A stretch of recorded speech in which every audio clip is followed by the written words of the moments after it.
प्रत्येक पक्ष मनोज जरांगे पाटलांच्या आंदोलनाचा किती फायदा होईल किती नुकसान होईल याची गणित याचे सर्वे सुरू केलेले आहे, पण उपोषणाकडे बघायला बरोबर आहे.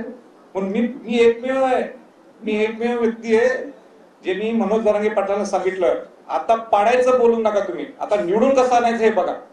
नाही टाळणे होत निवडून कसं आणायचं बघा म्हटलं. आणि मी ह्या शब्दात सांगितलं तुम्ही आमच्यावर नाही आलं तरी चालेल, पण ह्यावेळी तुम्ही यायलाच पाहिजे. हे जर हे सत्ताधारी लोकांनी विरोधी पक्षाचे लोक तुमची जर दखल घेत नसेल तर यायला पाहिजे सत्तेत.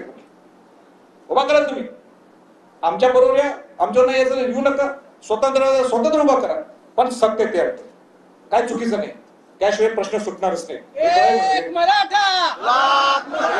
नाही हे म्हणजे ही तब्येत पिढी खालवली आहे की मला बघवत नाही ते.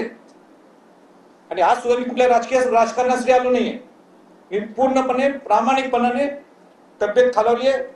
एक गरीब मराठ्यांसाठी न्यायाची भूमिका देण्यासाठी लढा उभा करतो. उद्या काय झालं तर कोण म्हणजे किती कोण जबाबदार असणार आहे.